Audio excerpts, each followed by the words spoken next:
So hello everyone, आज मैं आपके लिए एक्सप्लेन करूंगी बिग ब्रदर का एपिसोड नंबर 8। तो जैसा कि लास्ट एपिसोड में हमने देखा था कि चांग शाओ 3 सिक्ट ओरिजिन कॉन्फ्रेंस में महान सेंट जुआन के कहने पर यांजी को बचाने चला गया। वहाँ पर उसने गोल्डन इमोर्टल डीमन को खत्म किया। इससे सेंट जुआन बहुत खुश हो गए थे। साथ ही चांग शाओ को पता चला कि उसने कांगपेंग के काम में टांग अड़ाकर बहुत बड़ी गलती कर दी, क्योंकि कांगपेंग आगे चलकर डोशियन क्लैन को तबाह करने वाली थी। इसलिए चांग शाओ उसे अपनी साइड करने की कोशिश करता है। कांगपेंग इसमें राजी तो हो गई थी, मगर वो चांग शाओ से कहती कि जाओ और उसकी बहन चुंग शाओ जीफांग ताओइज्म के रास्ते का कांटा बन रही है, पहला उन्हें समझाओ, फिर मैं तुम्हारी जासूस बनूंगी। इसलिए चांग शाओ जाओ गॉन्गमिंग की बड़ी बहन युन शाओ से मिलने 3 इमोर्टल आइलैंड पहुंच गया।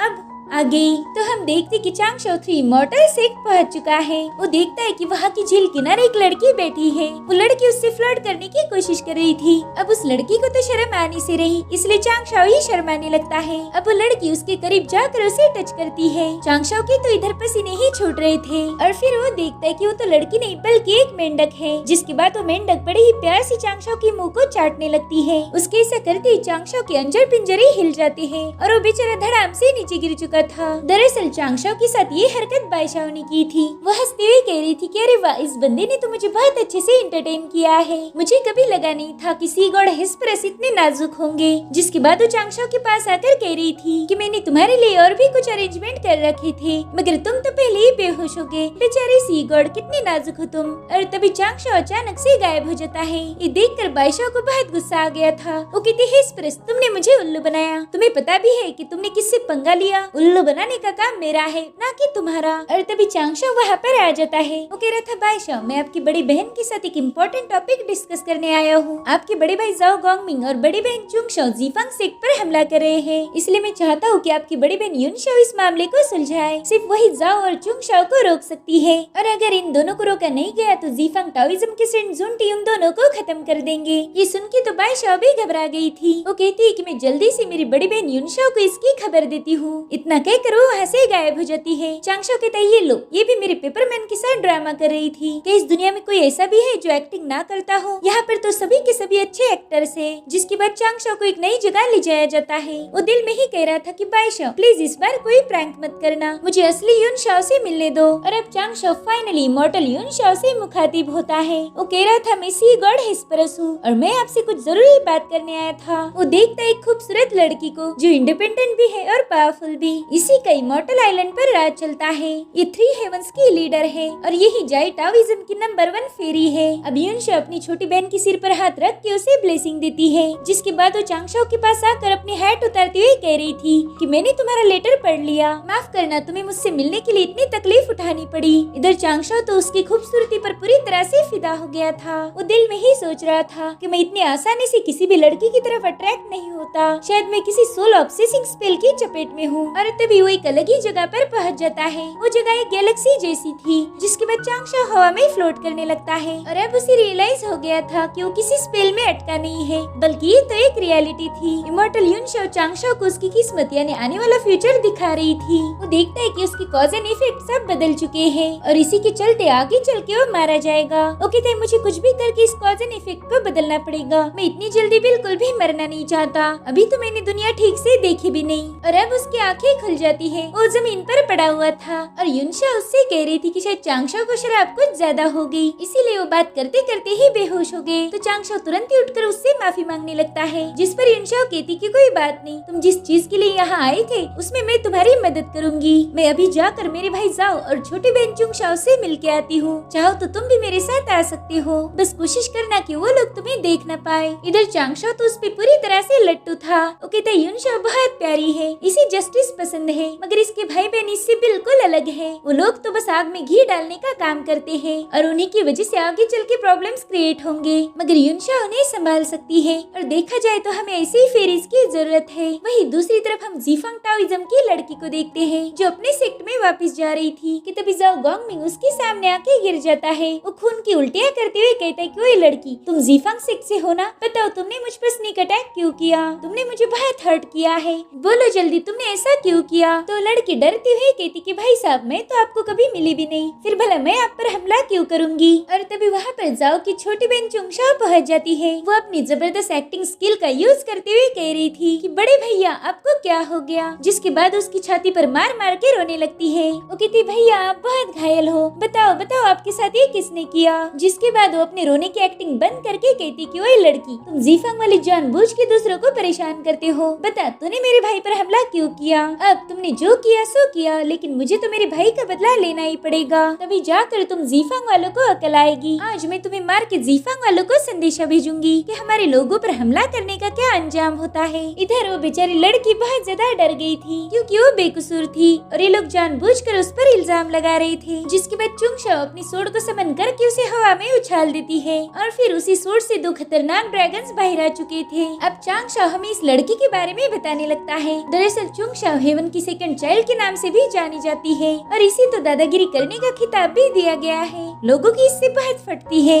अगर किसी ने इसके चाय के कप को भी हाथ लगा दिया तो उससे जंग छेड़ देती है। इधर चुंगशाओ के ड्रैगन्स ने उस लड़की को घेर लिया था, मगर वो लड़की उनसे नहीं डरती। जब वो ड्रैगन उस लड़की पर हमला करने जाते हैं तभी वो लड़की अपने असली रूप में आ जाती है। वेली और कोई नहीं बल्कि इनकी बड़ी बहन युनशाओ थी। युनशाओ को देखकर इन दोनों की फट जाती है। वो गुस्से में कहती कि जल्दी से घुटने टेको, तो ये दोनों तुरंत ही उसके पाँव में गिर जाते हैं। इन दोनों के पसीने छूट रहे थे। तभी युनशाओ कहती कि तुम दोनों जानबूझ के घायल होने का नाटक करते हो और फिर इसी की आड़ में तुम लोगों को खत्म कर रहे हो। तुम्हारी वजह से अन्याय बढ़ता जा रहा है, इसलिए तुम्हें इसकी सजा मिलनी चाहिए। चलो जल्दी से 3 इमॉर्टल आइलैंड पर जाके कैद हो जाओ। जब सजा काटोगी तब उसी दरमियान तुम लोगों ने क्या गलत किया है इस पर गौर फरमाना। ये सुन के तो दोनों बहुत डर गए थे और फिर वो एक ही सेकंड के अंदर जेल में जाने के लिए रवाना हो जाते हैं। इधर चांगशाओ तो युनशाओ का रवैया देखकर बहुत खुश था। वो कहते लड़की हो तो ऐसी, ये नेक दिल भी है और खतरनाक भी। अब जाओ गोंगमिंग और उसकी बहन का मैटर तो सुलझ चुका है, शायद अब कांगपिंग मेरी साइड हो जाएगी। वो एक जासूस बन के जीफांग टाओइज्म में मेरा काम करेगी। इधर कांगपिंग को भी पता चल चुका था कि उसने चांगशाओ को जो टास्क दिया था वो पूरा हो चुका है।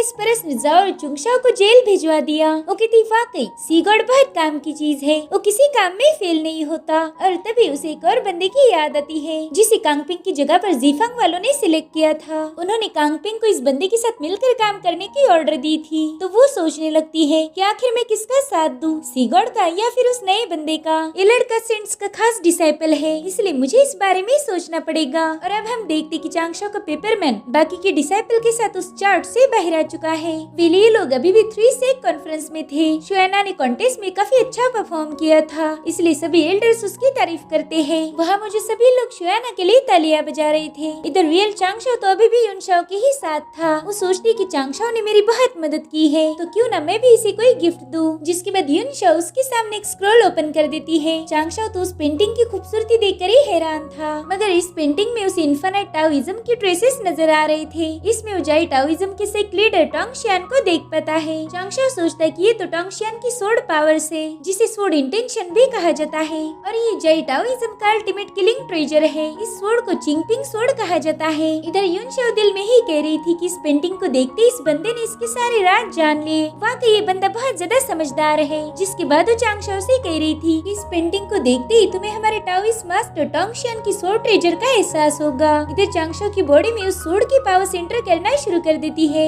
जिससे चांगशाओ की कल्टीवेशन लेवल बहुत तेजी से बढ़ रही थी। उसके जिस्म में फैलने लगती है। वही दूसरी तरफ चांगशाओ के पेपरमैन पर भी इसका असर होता है। उसकी बॉडी अब बर्स्ट होने ही वाली थी कि तभी चांगशाओ का पेपरमैन वहाँ से ही भागने लगता है। शाओलिंग कंफ्यूज होकर उससे पूछ रही थी कि भैया आपको क्या हो गया, मगर चांगशाओ तब तक काफी ऊंचाई पर पहुंच चुका था। इधर चांगशाओ के जितने भी पेपरमैन थे उनकी बॉडी पर भी क्रैक्स पड़ना शुरू हो जाते हैं। चांगशाओ समझ चुका था कि उसकी कल्टीवेशन लेवल हेवनली मॉर्टल रेन की पीक तक पहुंच चुकी है। वो कह रहा था कि अगर ये ऐसी ही बढ़ती रही तो मैं अभी के अभी एक गोल्डन इमॉर्टल बन जाऊंगा। इधर चांगशाओ के सभी पेपरमैन उस पावर को झेल नहीं पाते और वो फटाफट से ब्लास्ट होने लगते हैं। चांगशाओ के पेपरमैन के टुकड़े नीचे गिर रहे थे, जिसे सभी डूशियन के लोग देख लेते हैं। थैंकफुली वहाँ पर किसी और सेक्ट के लोग नहीं थे। गोल्डन इमॉर्टल किंग शाओ सोच रहे थे कि चांगशाओ तो एक पेपरमैन छोड़ के गया था और मैं भी उसे पहचान नहीं पाया। ये पेपरमैन काफी अलग था, मानो इसमें कोई चार्म हो। बाकी ये डिसाइपल सिंपल नहीं है, इसके कई सारे सारे सीक्रेट हो सकते हैं। इधर चांगशा को गोल्डन इमॉर्टल बनाने के लिए थंडर ट्रिबुलेशन क्रिएट हो रहा था। इसमें मौसम बदलते हुए छोटे मोटे पत्थर अपनी ओर खींचने लगता है। युनशा उससे कहती कि तुम्हारा ब्रेक थ्रू करने का वक्त आ चुका है, मगर चांगशा तो ये बिल्कुल भी नहीं चाहता था। वो कहता है प्लीज इसे रोकिए, मैं इसके लिए बिल्कुल भी तैयार नहीं हूँ। मैंने थंडर ट्रिबुलेशन के लिए कोई प्रिपरेशन नहीं की है। वो सोच रहा था कि अगर मैं ब्रेक थ्रू करने गया तो मारा जाऊंगा, क्योंकि गोल्डन इमॉर्टल के लिए जो ट्रिबुलेशन बनता है वो बाकी के यानी हेवनली इमॉर्टल वाले ट्रिबुलेशन से बहुत ज्यादा पावरफुल है। इसमें थंडर सीधा उस बंदे के दिल पर वार करता है। अगर उस बंदे का दिल थंडर के हमले को झेल नहीं पाएगा तो उसका टाओइस्ट हार्ट टुकड़े टुकड़े होकर बिखर जाएगा और वो कभी एक इमॉर्टल नहीं बनेगा। अरे इमॉर्टल बनने का तो छोड़ दो, वो डायरेक्ट ही खत्म हो जाएगा। पिछले 10,000 सालों में बहुत ही कम लोग हैं जो इस ट्रिबुलेशन को झेल कर एक गोल्डन इमॉर्टल बन पाए, बाकी के तो सभी मारे गए। हमारे डूशियन सेक्ट में तो बस 2 ही लोग हैं जो गोल्डन इमॉर्टल बन पाए। इसका मतलब आज मैं इस ट्रिबुलेशन में मारा जाऊंगा। जिसके बाद वो अपने लोटस फ्लावर को बाहर निकाल लेता है ताकि ट्रिबुलेशन के असर को फ्लावर थोड़ा सा एब्जॉर्ब कर पाए। तभी युनशा उससे कहती कि तुम इसके लिए तैयार नहीं हो, इसलिए खुद को तकलीफ मत पहुंचाओ। तो चांगशा उसे बताने लगता है कि उस पेंटिंग की कुछ बातें तो मेरी समझ में आई थी, मगर कुछ बातें ऐसी भी है जिन्हें मैं डिकोड नहीं कर पाया। उसमें टाओइज्म की राह पर परफेक्शन हासिल करने के लिए कई सारी बातें बताई गई है, मगर मैं उनका मतलब नहीं समझ पाया और बिना नॉलेज के मैं ट्रिबुलेशन को झेल नहीं पाऊंगा। ये कोई ऐसा वैसा तूफान नहीं, बल्कि ये एक गोल्डन इमॉर्टल बनाने वाला थंडर है। जिस पर युनशा कहती कि शायद मैंने तुम्हें एक गिफ्ट देकर गलती कर दी,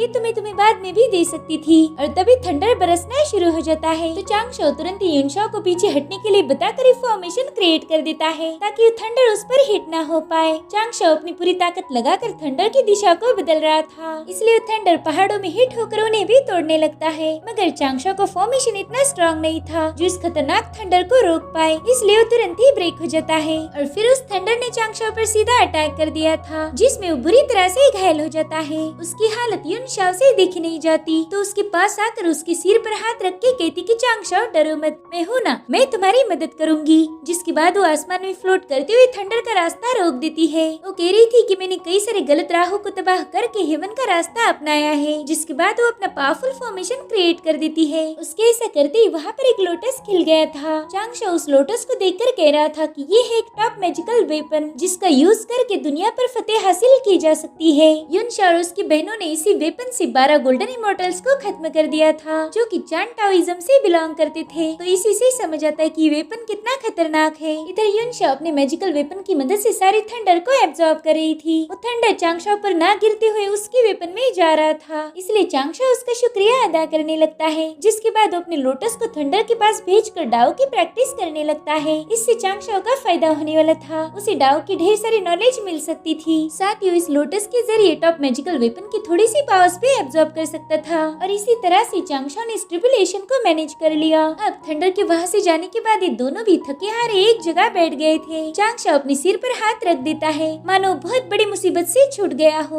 वो कहता है इमॉर्टल युनशा, आपका मुझ पर बहुत बड़ा एहसान रहेगा। आप ही की वजह से मैं जिंदा हूँ और मेरा जो भविष्य था वो भी अब बदल गया। फिलहाल के लिए तो मेरी मौत डिले हो चुकी है। तो युनशा उसे देखते हुए मीठी सी स्माइल करने लगती है। साथ ही चांगशा दोबारा से अपने पहले वाले कल्टीवेशन लेवल पर वापस आ चुका था। अब उसके सामने एक नया मसला खड़ा हो चुका था। उसका पेपरमैन डूशियन के लोगों के सामने ब्लास्ट हो गया। अब इसका भी एक्सप्लेनेशन उसे एल्डर्स को देना पड़ेगा, इसलिए तुरंत ही एल्डर्स के पास पहुंच जाता है। वो कहता है एल्डर, मुझे कुछ रियलाइज हुआ था और इसी वजह से मैंने मेरा पेपरमैन यहाँ छोड़ा और मैं कल्टीवेशन करने बादलों में चला गया था। अभी किंगशा उसके पास आकर पूछती कि बताओ तुम्हें प्रैक्टिस करते वक्त क्या रियलाइज हुआ था। मैंने देखा कि तुम्हारा पेपरमैन और तुम में कोई अंतर नहीं, मानो उस पर कोई खास स्पेल कास्ट किया हो। मैंने बहुत से पेपरमैन देखे हैं मगर वो इतने रियल नहीं लगते। किंगशा के सवालों से चांगशा के पसीने छूटने लगते हैं। तो तुरंत ही सबसे छुपा कर उन्हें एक टोकन दिखा देता है। वेल, ये वही टोकन है जो महान सेंट जुयान ने उसे गिफ्ट किया था। उस टोकन को देखते ही गोल्डन इमॉर्टल किंगशा चांगशा से सवाल पूछना बंद कर देते हैं, क्योंकि सेंट जुयान इन सबका बाप है और चांगशा उन्हीं के लिए काम करता है। अब किंगशा को ये बात पता चल चुकी थी, जिसके बाद वो चांगशा से कहती कि डरो नहीं, तुम्हारा ये सीक्रेट हमेशा सीक्रेट ही रहेगा। यहाँ पर जितने भी लोग मौजूद है उनमें से कोई भी तुम्हारे पेपरमैन का जिक्र फिक्र नहीं करेगा।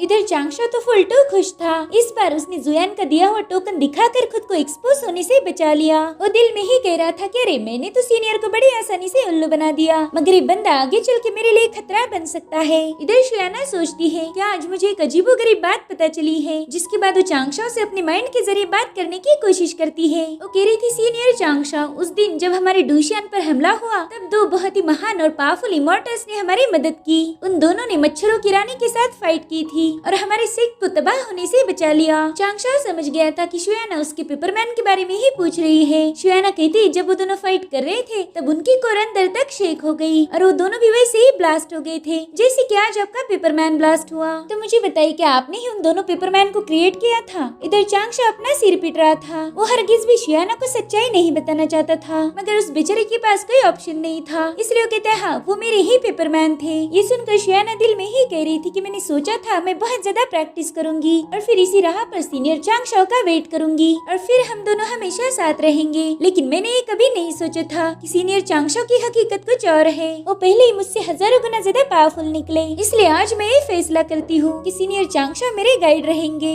मैं उन्हीं की चुनी हुई राह पर चलूंगी। और ये सुनकर तो चांगशो जोर जोर से रो रहा था। वो कहता है कि मुझे कुछ भी करके आगे की प्लानिंग करनी होगी ताकि किसी को भी मेरी पावर्स और पेपरमैन के आर्मी के बारे में कुछ पता न चले। अगर इन लोगों को पता चला कि मेरे पास अलग अलग वेराइटीज के कई सारे पेपरमैन हैं, तो ये लोग मुझे जिंदा गाड़ देंगे। जिसके बाद हमें ड्रैगन क्लैन का सीन दिखाया जाता है, जहाँ पर ड्रैगन एम्परर यानी कि यांजी के फादर को पता चल गया था। ज़ीफंग टाओइज्म वाले फोर आइज ऑफ सी को ढूंढने में लगे हुए हैं। वो कहते हैं कि फोर आइज ऑफ सी मेरे ड्रैगन क्लैन की ब्लड लाइन है और ज़ीफंग वाले उस पर अटैक करना चाहते हैं, जिस पर उनका सेनापति कहता है कि महाराज हम फोर आइज ऑफ सी में अपनी सेना भेज सकते हैं ताकि वो ज़ीफंग वालों के अटैक को रोक पाए। मगर तभी यांजी कहता है कि महाराज ज़ीफंग के लोग बहुत शातिर हैं, मेरे ख्याल से हमारे ड्रैगन पैलेस में उनके जासूस फैले होंगे। अगर मेरी कही बात सच निकली तो फिर हमारे आइज ऑफ सी का लोकेशन एक्सपोज होने में ज्यादा वक्त नहीं लगेगा। वो जासूस तुरंत ही फोर आइज ऑफ सी का लोकेशन ज़ीफंग वालों को भिजवा देंगे, इसलिए फिलहाल तो हमने वहाँ पर अपनी सेना भेजनी नहीं चाहिए। ये सुनकर ड्रैगन एम्परर तुरंत ही फैसला लेते हैं कि जल्दी से फोर सीज अलायंस कॉन्फ्रेंस को आयोजित किया जाए। इस पूरी दुनिया में जितने भी ड्रैगन है उन सबको इस गैदरिंग में बुला लाओ। हमारे पास लगभग 10,000 से भी ज्यादा असली ड्रैगन है। एक बार हम सब मिल जाए फिर देखते कि कौन हमसे पंगा लेता है। हमारे एंसेस्टर जुलोंग ने 10,000 ड्रैगन फॉर्मेशन को क्रिएट किया था। ये एक बहुत ही पावरफुल फॉर्मेशन है। इसकी मदद से हम समंदरों को हिला सकते हैं और आसमान को जमीन पर ला सकते हैं। एक बार वो फॉर्मेशन क्रिएट हो गया तो ज़ीफंग के लोग दोबारा से हमसे उलझने की हिम्मत नहीं करेंगे।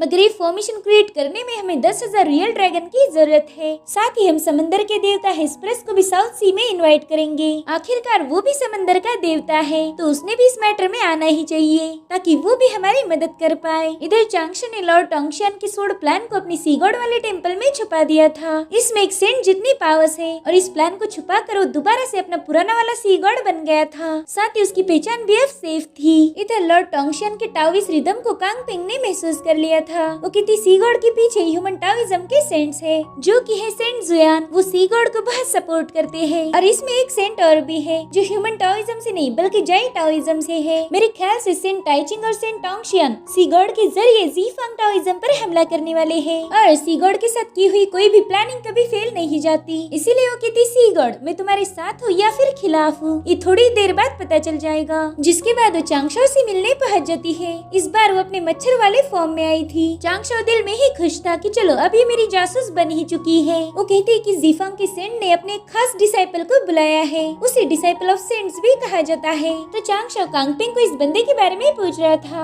जिस पर कांगपिंग उसे बताने लगती है कि वो मेरे ही जैसा एंशिएंट डीमन है। मुझे नहीं पता कि ज़ीफंग के सेजेस ने मुझे छोड़कर उसे अपना रजिस्टर्ड डिसाइपल एक्सेप्ट क्यों किया। ज़ीफंग वालों ने उसे मेरिट और नरिशमेंट प्रोवाइड की और उसका नाम रखा है जिंगचेन। जिंगचेन ने नाम सुन के चांगशो थोड़ा सा डर गया था। वो कहता है कि ईस्टर्न रीजन में टैंग नाम की डायनेस्टी है और वहाँ की इंपीरियल ब्रदर का नाम भी जिंगचेन ही था। कहीं उसी का रीइंकार्नेटेड फॉर्म तो नहीं है। जिसके बाद वो कांगपिंग से पूछता है कि बताओ जिंगचेन की क्या प्लानिंग है। तो कांगपिंग कहती है कि वो तो बस इस दुनिया में तबाही मचाना चाहता है। और अब हमें नॉर्थ सी के ड्रैगन पैलेस का सीन दिखाया जाता है, जहाँ पर कुछ ड्रैगन सिपाही पहरा दे रहे थे। मगर तभी वहाँ पर एक अनजान शख्स आकर एक बंदे का कत्ल कर देता है। ये बंदा नॉर्थ सी का प्राइम मिनिस्टर था और उसे कत्ल करने वाला कोई और नहीं बल्कि हमारा प्यारा ड्रैगन प्रिंस यांजी था। वहाँ मौजूद कुछ सिपाहियों ने यांजी को देख लिया था, जिस वजह से ये बात आग जैसी फैल जाती है। इधर इस सी में यानी कि यांजी के घर के बाहर नॉर्थ सी के लगभग 3,000 स्ट्रॉन्ग सोल्जर पहुंच चुके थे। ड्रैगन एम्परर को खबर मिल जाती है कि नॉर्थ सी वाले लोगों ने उनके पैलेस को घेर लिया है। केकड़ा मिनिस्टर एम्परर को बता रहा था, वो कहता है कि हमारे राजकुमार यानजी ने उनके प्राइम मिनिस्टर को खत्म कर दिया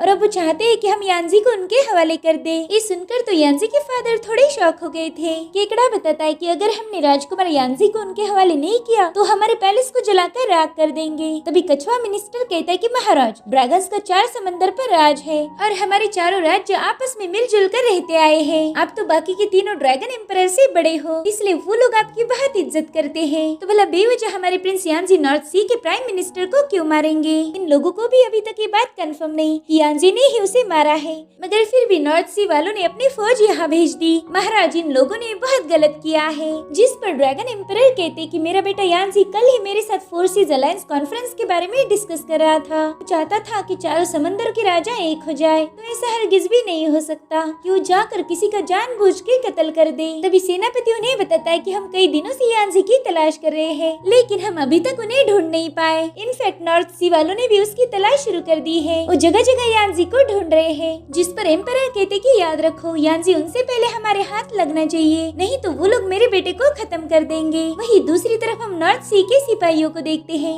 जो यानजी की तलाश में थे। वो कह रहे थे कि हम उस कुत्ते यानजी को पाताल से भी ढूंढ निकालेंगे। और तभी हम वहाँ पर यानजी के ड्रैगन फॉर्म को देखते हैं। वो छुप कर इन लोगों पर नजर रखे हुए था। जिसके बाद हमें सीगोर टेम्पल का सीन दिखाया जाता है, जहाँ पर यानजी चांगशाओ को बताने लगता है कि सीनियर, मैं कसम खा के बताता हूँ कि मैंने उस बुढ़े प्राइम मिनिस्टर को नहीं मारा। मुझे ऐसा लगता है कि कोई जानबूझ के मेरी बदनामी करना चाहता है। तो चांगशाओ उसे बताता है कि ये सब जीफांग टाओइज्म की चाल है। वाकई जीफांग टाओइज्म वाले बहुत ही जहरीले प्लान बनाते हैं। वो लोग समंदरों के चारों राजाओं में झगड़े लगाना चाहते हैं। बस एक बार तुम्हें कातिल घोषित कर दिया तो फिर नॉर्थ सी और ईस्ट सी एक दूसरे के खिलाफ हो जाएंगे। और पता है इससे क्या होगा? इसका सीधा असर पड़ेगा फोर्सेस अलायंस कॉन्फ्रेंस पर। वो तो होगी नहीं, चारों समुद्री राजा अलग अलग हो जाएंगे। ये सुनकर यानजी कहता है कि वो अब मैं समझ गया, जीफांग वालों ने डिवाइड एंड रूल टेक्निक का यूज किया है। जिसके बाद यानजी चांगशाओ को बताता है कि आइज ऑफ फोर्सेस को प्रोटेक्ट करने के लिए हम सभी ड्रैगन्स मिलकर एक बहुत ही स्ट्रॉन्ग फॉर्मेशन बनाने वाले थे। इसे 1000 ड्रैगन एरी भी कहा जाता है, लेकिन अब जीफांग की वजह से ये पॉसिबल नहीं होगा और इसी का फायदा उठाकर जीफांग टाओइज्म वाले आइज ऑफ फोर्सेस के खिलाफ साजिश करेंगे।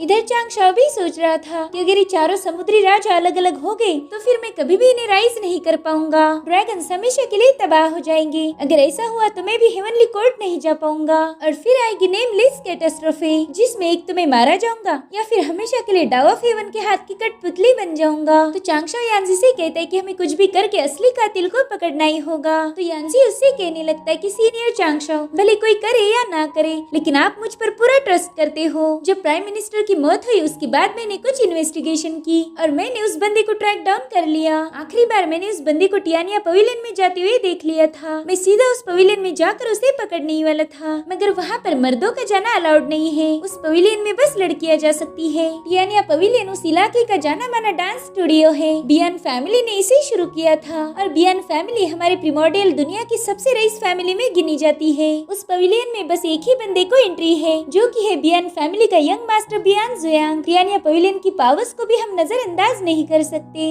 इसलिए वहाँ जाना खतरे से खाली नहीं होगा। जिसके बाद ये लोग नॉर्थ में मौजूद टियानिया पवेलियन के पास आ जाते हैं। अब चांगशाओ यानजी से पूछ रहा था कि अगर यहाँ पर लड़कियों को एंट्री मिलती है तो फिर हमारा कातिल अंदर कैसे चला गया? तो यानजी उसे बताता है कि उसने ट्रांसफॉर्मेशन टेक्निक का यूज किया होगा, फिर वो एक लड़की बन के अंदर दाखिल हो गया। ये सुनकर चांगशाओ के दिमाग में खुरापती आइडिया आ जाती है और इसका अंदाजा यानजी को भी हो गया था। वो कहते सीनियर प्लीज नहीं, हाँ ऐसा सोचना भी मत, देखो प्लीज मैं वो बिल्कुल नहीं करूँगा। तो चांगशाओ शैतानी स्माइल के साथ कहता है मगर तुम्हें ये करना ही होगा, और फिर उसने अपने मेकअप के ब्रशेस निकाल लिए थे। इधर यानजी डरते हुए कह रहा था कि ना ऐसा बिल्कुल नहीं करो, और फिर वहाँ पर धुआं फैल जाता है। धुआं छटने के बाद हम यानजी को एक खूबसूरत लड़की के रूप में देख पाते हैं। वहाँ मौजूद लड़कियाँ कह रही थी, अरे देखो तो ये नई लड़की कितनी खूबसूरत है, मानो जन्नत की हूर हो। उन लड़कियों के कॉम्प्लीमेंट सुन के तो यानजी के दिल पर छुरियां ही चल रही थी। चांगशाओ उसे बता रहा था कि तुम्हारा नाम है केली और मैं हूँ जियांग, समझ गई तुम? और फिर चांगशाओ भी लड़की का रूप लेके वहाँ पर पहुँच गया था। वो कहता है कि किसी ने पूछा तो बता देंगे कि हमने पवेलियन के बारे में बहुत चर्चे सुन रखे थे, इसलिए विजिट करने आ गए। जिस पर केली कहती ठीक है चांगशाओ, सॉरी ठीक है जियांग, मैं समझ गई। और अभी लोग अंदर जाने के बाद देखते हैं कि वो जगह कोई कोई डांस स्टूडियो नहीं बल्कि मार्शल आर्ट का ट्रेनिंग सेंटर है। डांस स्टूडियो तो बस एक झूठा नाम था। तभी वहाँ की लड़की उन्हें बताने लगती है कि टियानिया पवेलियन वालों का टारगेट है कि वो अलग अलग जगहों से की कल्टीवेटर्स को यहाँ लेके आए ताकि वो आगे चल के एक बेहतरीन वॉरियर बनेंगे। यहाँ पर लड़कियाँ प्रैक्टिस करती है, आपस में ही कम्पीट करती है और इसी तरह से उनमें प्रोग्रेस होती है। यहाँ पर हम सभी लड़कियाँ बहुत ही सुरक्षित है। साथ ही हमारे टाओइज्म को समझने की अंडरस्टैंडिंग भी बहुत ज्यादा बढ़ चुकी है। और तभी चांगशा उसे अपनी कोमल आवाज निकालते हुए पूछता है कि वाकई टियानिया पवेलियन में सिर्फ लड़कियों को ही एडमिशन मिलती है? तो बंदी कहती हाँ, लड़कियों के अलावा यहाँ पर किसी को भी एंट्री नहीं है। तो चांगशा वहाँ पर एक छोटा ब्लास्ट करके कहता है कि मगर अब तो आदमी अंदर घुस चुका है। जिसके बाद वो प्राइम मिनिस्टर के फॉर्म में उनके सामने था। ये वही बंदा था जिसका खून हो चुका है। अब एक आदमी को वहाँ देख कर ये लड़कियाँ शोर मचाना शुरू कर देती है। उनकी आवाज जुयांग को भी आ रही थी। वो कहते हैं अब क्या हुआ, शायद दोबारा से तुम लोग झगड़ा कर रही हो। वो सभी लड़कियाँ इधर उधर भाग रही थी कि तभी चांगशा अपने विंड ट्रांसमिशन को एक्टिवेट कर देता है।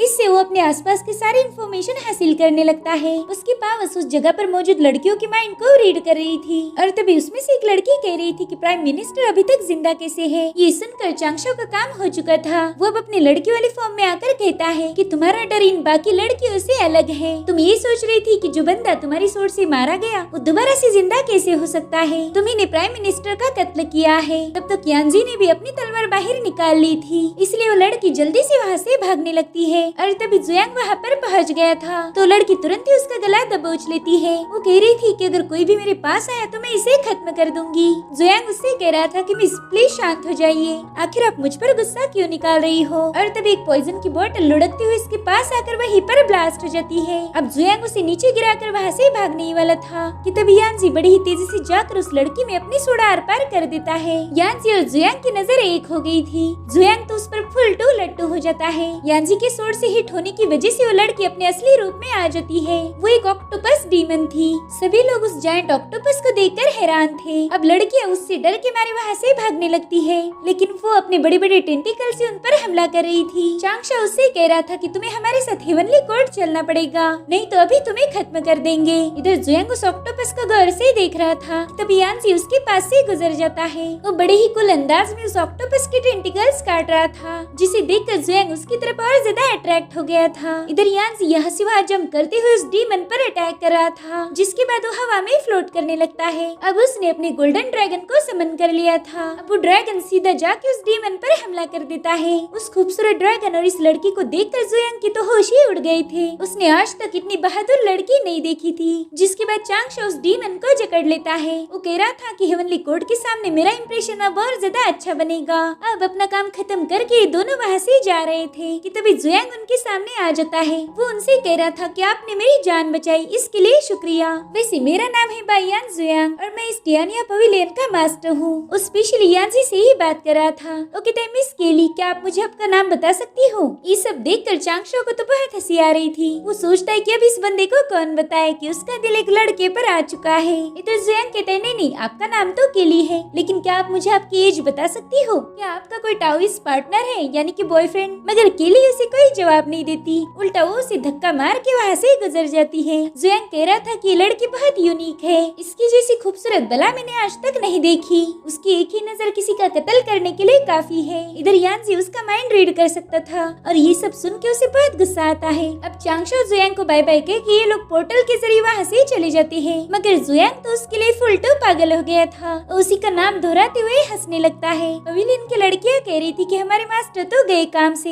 इन्हें पहली नजर का प्यार हो चुका है। अब अगले सीन में हम देखते कि इन दोनों ने उस लड़की को बांध के रखा था। वो कहती कौन सा प्राइम मिनिस्टर, मैं किसी को नहीं जानती और ना ही मैंने किसी को मारा है। लेकिन तभी चांगशा का सोल कैप्चरिंग ऑर्ब उसके आसपास घूमने लगता है। चांगशा उसे बताने लगता है कि ये ऑर्ब तुम्हारी मेमोरीज को कलेक्ट कर सकता है। अगर तुम डर के मारे आत्महत्या भी करती हो तो भी ये ऑर्ब तुम्हारी मौत के बावजूद भी तुम्हारी मेमोरीज को पढ़ लेगा। जिसके बाद चांगशा और यानजी उसे डराने लगते हैं। अब वो ऑर्ब उस पर हमला करने ही वाला था कि तभी वो लड़की कहती कि रुको रुको मैं सब बताती हूँ। चांगशा सोचता है कि मेरा पहला ऑर्ब तो डिस्ट्रॉय हो गया, लेकिन अच्छा हुआ मैंने ढेर सारे ऑर्ब्स बना के रखे हैं। यही ऑर्ब मुझे ऐसे मुश्किल वक्त में काम आते हैं। अब चांगशा उसे सवाल पूछना शुरू कर देता है। उससे पूछता है कि बताओ उस मिनिस्टर को मारने के लिए तुम्हें किसने बोला था? क्या इसमें जीफांग टाओइज्म के जिंगचेन का हाथ है? तो लड़की उससे कहती कि ये काम करने के लिए मुझे किसी ने नहीं बताया था, बल्कि मैंने खुद मेरी मर्जी से किया। जब ग्रेट वॉर हुई और ह्यूमन ने डीमंस और विचेस पर हमला किया, तब हमसे हमारा सब कुछ लूट गया। हमारे डीमन कोर्ट पर भी हेवनली कोर्ट ने कब्जा कर लिया, इसीलिए हम समंदर की गहराई में छुप गए। मगर वहाँ पर भी ड्रैगन्स ने हमें परेशान किया। ड्रैगन्स ने हम पर कई सालों तक अत्याचार किए हैं और इसी का मैं बदला लेना चाहती थी। तो मैंने प्रिंस यांजी का रूप धारण किया और फिर जाकर नॉर्थ सी के प्राइम मिनिस्टर को खत्म कर दिया, ताकि पूरब और उत्तर समुद्र में झगड़े लग जाए। ये सब सुनकर यांजी उससे कह रहा था कि तुम सी डीमन कुछ दूध के धुले नहीं हो। ये सुनकर वो डीमन अपने असली रूप में आने ही वाली थी, मगर यांजी तुरंत ही उसके मुंह को बांध देता है। जिसके बाद वो चांगशाओ को बता रहा था कि ये डीमन झूठ बोल रही है, ये जीफांग टाओइज्म के साथ मिली हुई है। जीफांग इन सी डीमन का यूज करके अपने हाथ गंदे नहीं करना चाहता। तो चांगशाओ उससे कहने लगता है कि अच्छा हुआ हम भेष बदल कर उस पवेलियन में गए थे। हम दोनों कौन थे इसके बारे में उन्हें कभी भी पता नहीं चलेगा, इसलिए अब जल्दी से तुम इस सी डीमन को अपने ड्रैगन पैलेस लेके जाओ। भले हम फिलहाल जीफांग टाओइज्म पर इसका इल्जाम नहीं लगा सकते, लेकिन हाँ तुम्हारा नाम तो क्लियर हो जाएगा। इस लड़की ने खून किया है, ये बात साबित हो जाएगी। अब यांसी चांगशाओ से कह रहा था कि पूर्व और उत्तरी समंदर में बातें काफी बिगड़ चुकी है। मुझे तो लगता है कि जीफांग के जासूस वहाँ पर भी मौजूद होंगे। जिस पर चांगशाओ कहते हैं हाँ उनके जासूस सारे और फैले हुए हैं। तो यांसी कहता है ठीक है, फिर मैं मेरे फादर को इसके बारे में खबर देता हूँ। जिसके बाद वो अपने ड्रैगन वाले फॉर्म में आकर उस लड़की को लेकर वहाँ से चला जाता है और अब उस लड़की को नॉर्थ सी के हवाले कर दिया जाता है। वो लोग उसे लेकर ईस्ट सी से चले गए थे। जिसके बाद ड्रैगन एम्परर यांसी को बताते हैं कि हमारी अलायंस कॉन्फ्रेंस 3 दिनों में की जाएगी और यांसी ये सब तुम्हारी वजह से पॉसिबल हुआ। तुमने उस डीमन लड़की को पकड़कर बहुत अच्छा काम किया है। जिसके बाद यांसी अपने फादर को बताता है कि प्राइम मिनिस्टर की मौत के पीछे जीफांग टाओइज्म का हाथ है। उनके कुछ लोग हमारे ड्रैगन पैलेस में भी मौजूद है,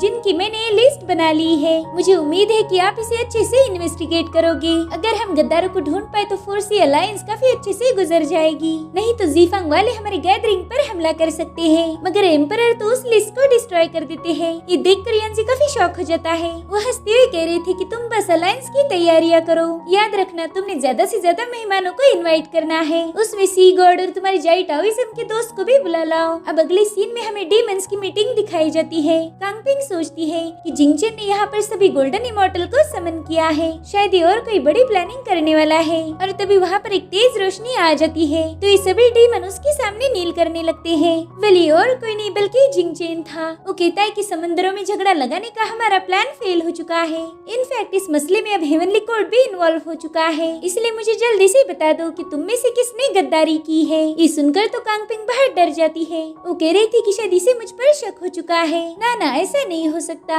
अगर ऐसा होता तो ये पहला मुझे खत्म कर देता। और तभी हम जिंगचेन को देखते हैं, जो कि एक बहुत बड़ा मच्छर था। वो कह रहा था कोई बात नहीं, इस बार ड्रैगन की अलायंस होने वाली है, जिसमें तुम्हें काफी अच्छे से परफॉर्म करना होगा। अगर तुम सभी डीमन मेरी उम्मीदों पर खरे उतरे तो तुम्हें रिवॉर्ड भी दिया जाएगा। ये सुनकर वो सभी डीमन उसका शुक्रिया अदा कर रहे थे। जिसके बाद एक डीमन उसे बताने लगता है कि हमारे जासूस चारों समंदरों में फैले हुए हैं, उन्हें तो बस आपके हुक्म का इंतजार है। ये सुनकर जिंगचेन बहुत खुश हो गया था। वो कहता ये मिशन हमारे लिए बहुत इम्पोर्टेंट है और इस मिशन को पूरा करने के लिए हम 12 ग्रुप्स में बढ़ जाएंगे। यहाँ मौजूद तुम सभी लोग आर्मी के एक ग्रुप को लीड करोगे। जिसके बाद इन सभी को आर्मी ग्रुप की इन्फॉर्मेशन मिल जाती है। कांगपिंग को साउथ ग्रुप में डाला हुआ था और उसकी टुकड़ी में 10,000 ब्लैक मस्कीटोज थे। इसमें 10,000 पपेट भी थे। इतना ही नहीं, इसमें 50,000 डीप सी डीमंस थे और साथ ही ड्रैगन पैलेस में मौजूद 30,000 जासूस भी थे। कांगपिंग तो ये आंकड़े देखकर ही शॉक थी। वो कहती कि मेरे अकेले के ग्रुप में ही 1 लाख के ऊपर सिपाही है, तो बाकी लीडर के पास कितने होंगे। वही दूसरी तरफ हम चांगशाओ को देखते हैं, जिसे यांजी ने बता दिया था कि उसके फादर गद्दारों को इन्वेस्टिगेट नहीं कर रहे। ये सब सुन के तो चांगशाओ थोड़ा सा सोच में पड़ जाता है कि आखिर वो जासूसों को ढूंढ क्यों नहीं रहे। उसे पता था कि ड्रैगन एम्परर बहुत स्मार्ट है, उनके पास कोई ना कोई बैकअप जरूर होगा। मेरे ख्याल से वो जीफांग को चैलेंज कर रहे हैं। वो जीफांग वालों को ये शो कर रहे हैं कि वो कॉन्फ्रेंस में बिजी है, इसलिए जीफांग वाले बिना कुछ सोचे समझे उन पर हमला करने आ जाएंगे और इसी मौके का फायदा उठाकर तुम्हारे फादर सभी गद्दारों को पकड़ लेंगे। अब यांजी को भी अपने फादर का प्लान समझ आता है। वो कॉन्फ्रेंस की आड़ में जीफांग पर ही पलटवार करने वाले हैं। उनके ऐसा करने की वजह से सभी छुपे हुए गद्दार बाहर आ जाएंगे। जिस पर यांजी कहता है कि इसका मतलब फोर्सेस कॉन्फ्रेंस में जरूर से जंग होने वाली है। जिन भी लोगों को मैंने इनवाइट किया है वही 4 आइज ऑफ सी को प्रोटेक्ट करेंगे। और तभी चांगशाओ उसे बताता है कि चान टाओइज्म में एक एंशिएंट मास्टर है जिनका नाम है हुआंगलोंग और वो एक गोल्डन इमॉर्टल है, मगर बेसिकली वो एक ड्रैगन है। बहुत सालों पहले कुछ प्रॉब्लम हो गए थे और इसी वजह से ड्रैगन्स ने उनके साथ ताल्लुक तोड़ दिया। मगर जब भी ड्रैगन्स खतरे में पड़ जाते हैं तब वो बंदा जरूर से उनकी मदद करता है। और अब हमें चान टाओइज्म की हुआंग लॉन्ग दिखाई जाती है, जिनसे यांजी मिलने गया था। यांजी उन्हें सब कुछ बता देता है तो वो कह रही थी कि ड्रैगन ही मेरा ओरिजिन है और मैं ये हरगिज बर्दाश्त नहीं कर सकता कि जीफांग वाले मेरे ड्रैगन क्लैन के खिलाफ कोई साजिश करे, इसलिए मैं फोर्सेस कॉन्फ्रेंस में जरूर आऊंगा। अब इनसे मिलने के बाद यांजी जाई टाओइज्म के जोंग गोंगमिंग के पास चला जाता है ताकि वो भी कॉन्फ्रेंस अटेंड करने आ जाए। जाओ गोंगमिंग कुछ दिनों पहले ही जेल से वापस आए थे। वो यांजी से कहते कि मेरे भतीजे तुम फिक्र नहीं करो, मैं जरूर से कॉन्फ्रेंस में आऊंगा। इनफैक्ट चांगशाओ ने तो हेवनली कोर्ट को भी एक लेटर लिख दिया था, ये बताते हुए कि जीफांग के लोग आइज ऑफ फोर्सेस के पीछे है और वो जल्दी उसे हथियाने की कोशिश करेंगे। तो हेवनली कोर्ट ने ड्रैगन्स के साथ इंसाफ करना चाहिए क्योंकि फोर्सेस ड्रैगन्स की ही अमानत है। उस लेटर को पढ़ के हेवन के एम्परर हाउ टियान जोर जोर से हंस रहे थे। वो कहते वाकई हेस्परस बहुत स्मार्ट है, उसने अपना एक जासूस यानी कि कांगपिंग जीफांग के पीछे लगा दी तो उसे ताजी खबरें मिलती रहती है। इसलिए मुगोंग चलो एक काम करो, जल्दी से अपने एलाइट सोल्जर और सेनापति को जमा करो और उन सभी को फोर्सेस में भेज दो। इधर यांजी चांगशाओ के सामने सिर झुकाकर थैंक यू बोल रहा था क्योंकि चांगशाओ ने उसकी बहुत मदद की थी। तो चांगशाओ उससे कहता है कि अरे तुम्हें इतना पोलाइट होने की जरूरत नहीं है, आफ्टर ऑल तुम भी सी गॉड सेक के सेकंड मास्टर हो। ये सुन के तो यांजी की आंखें ही चमक जाती है। वो कहते सीनियर अगर आपको नहीं लगता कि मैं आपको ज्यादा रिस्पेक्ट दूं तो क्या मैं आपको भाई बुला सकता हूँ। ये सुन के चांगशाओ हंसने का नाटक करता है लेकिन वो दिल में ही कह रहा था कि ये बंदा एक नंबर का बेवकूफ है, इसे जरा सा प्यार दिखाओ तो ये सिर पर चढ़ जाता है। वहीं दूसरी तरफ हम सभी डीमंस के लीडर को देखते हैं। कांगपिंग सोच रही थी कि पिछले 3 दिनों से हम फोर्सेस कॉन्फ्रेंस पर अटैक करने की प्लानिंग कर रहे थे। जिंगचेन भी वहीं पर मौजूद था और इसी वजह से मैं चांगशाओ को इस बारे में खबर ही नहीं दे पाई। और तभी जिंगचेन वहाँ आकर सबको बताने लगता है इस जंग और हमारी आर्मी के बारे में बस आप लोगों को पता है, तो अगर ये जानकारी लीक हुई फिर जीफांग की सेजेस उस गद्दार को अपने हाथों से खत्म कर देंगे। ये सुनकर तो कांगपिंग बहुत डर गई थी। वो कहती शायद इस बार मैं चांगशाओ को कोई खबर नहीं दे पाऊंगी। वो कहती कि इस बार जिंगचेन हार नहीं मानेगा, देखती हूँ किसी गॉड इस जंग का मुकाबला कैसे करता है। इधर चांगशाओ सोच रहा था कि भले ही हमने कई सारे लोगों को बुलाया है मगर फिर भी इतना काफी नहीं होगा, इसलिए मुझे जल्दी से एक मैजिकल वेपन क्रिएट करना होगा जो कास्टिंग बिन से बने हुए सोल्जर की पावर को स्टोर कर पाए। अब एक फ्लावर के अंदर से कास्टिंग बिन को बाहर निकाल लेता है। वो बिन बाहर आते ही एक्सप्लोड होकर उसमें से एक वॉरियर क्रिएट हो चुका था मगर वो एक रोबोट जैसी हरकतें कर रहा था जिसे देखकर चांगशाओ बिल्कुल भी खुश नहीं होता। इधर उस सोल्जर ने अपना धनुष्य समन कर लिया था जिसके बाद वो तीर चलाने की कोशिश करता है मगर उस तीर ने ही उसे चला दिया था। अब वो बेचारा सोल्जर सीधा जाके एक पेड़ पर टकरा जाता है और उसकी हालत देखकर चांगशाओ कहता है कि ऐसा नहीं चलने वाला, चलो मैं ही अब तुम्हें मॉडिफाई करता हूँ। जिसके बाद चांगशाओ ने उस सोल्जर के लिए एक वेपन क्रिएट कर लिया था। फिलहाल तो एक ड्राइंग है लेकिन चांगशाओ इसे अंजाम देने वाला था। अब उसकी मदद करने के लिए शाओलिंग और लिनशाओ को भी काम पे लगा देता है। दरअसल महान सेंट जुयान के कहने पर शाओलिंग को डुशियन क्लैन में ट्रांसफर कर दिया था। अभी दोनों जंगल में जाकर लकड़ियाँ काटती है। लिनशाओ तो थोड़ी लकड़ियाँ काटकर थक गई थी, उसे लग रहा था कि मैंने तो बहुत काम कर लिया मगर फिर उसकी नजर शाओलिंग की लकड़ियों पर जाती है जो कि इससे 10 गुना ज्यादा थी। दरअसल ये दोनों भी चांगशाओ को वेपन्स बनाने में मदद कर रही थी। साथ ही चांगशाओ एल्डर वान से भी थोड़ा सा जहर उधार लेता है ताकि उसने बनाए हुए तीर जानलेवा साबित हो। अब चांगशाओ ने अपने ढेर सारे पेपरमैन क्रिएट किए थे जो अलग अलग टास्क पर काम करने लगते हैं और फाइनली कड़ी मेहनत के बाद चांगशाओ ने उस वेपन को क्रिएट कर लिया था जो कास्टिंग सोल्जर अच्छे से यूज कर पाए। जिसके बाद कास्टिंग सोल्जर उस वेपन की ट्रायल लेना शुरू कर देता है। उसके एक ही अटैक में उस पूरे जंगल में धमाके होना शुरू हो जाते हैं। उन धमाकों की आवाज सुनकर एल्डर युआन तो नींद से ही उठ जाते हैं। उन्हें एक सेकंड के लिए लगता है कि उन पर ही बॉम्ब गिर गया हो। इधर चांगशाओ के वेपन ने ट्रायल पास कर ली थी। ये उसका खुद से बनाया हुआ मैजिकल वेपन था जिसे उस सेंजू बिन गाल्टिंग का नाम देता है। अब चांगशाओ इसी वेपन का यूज करके हेवनली आर्मी के साथ काम कर सकता है। वो अपनी इस कामयाबी से काफी खुश था। जिसके बाद फोर्सेस कॉन्फ्रेंस अलायंस का दिन आ जाता है। चांगशाओ सी गॉड वाला मेकअप करके सी कॉन्फ्रेंस के लिए रवाना हो चुका था मगर उसे अभी भी एक डाउट था कि कांगपिंग ने उसे कोई संदेशा क्यों नहीं भेजा। वो कहता है खैर कोई नहीं, वो तो हम बाद में देख लेंगे। और इसी के साथ एपिसोड यहीं पर एंड हो जाता है। Thank you so much for watching. Bye bye, take care.